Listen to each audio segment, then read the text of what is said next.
ఓయ్ బయట వర్షం పడుతుంది. KFC స్టైల్ చికెన్ పాప్కార్న్ చేయనా?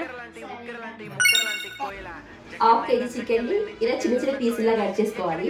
ఉప్పు కారం కొంచెం ఎక్కువగానే వేస్తున్నా. పెప్పర్ పౌడర్, ధనియా పౌడర్, చికెన్ మసాలా, అల్లం వెల్లుల్లి పేస్ట్, అలానే పెరుగు.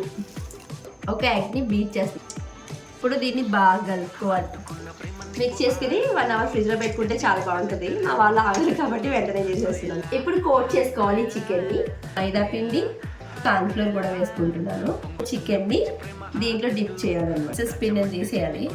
కోల్డ్ వాటర్లో డిప్ చేసుకోవాలి. దీన్ని మళ్ళీ ఇందులో డిప్ చేయాలి. కోట్ చేసేసుకున్నాం. ఇప్పుడు ఫ్రై చేసేయడమే. నువ్వు లేకపోతే దిక్కుతో చదువు, చల్లగాలి కూడా ఇటు వీచదు. ఈ మానసిక ఎవరికి ఇవ్వదు, నిన్ను వదిలెక్కడికి వెళ్ళదు. నా ప్రేమ ఏమో ఊహలకి అందదు, నీకు తప్ప ఎవరికి చెందదు.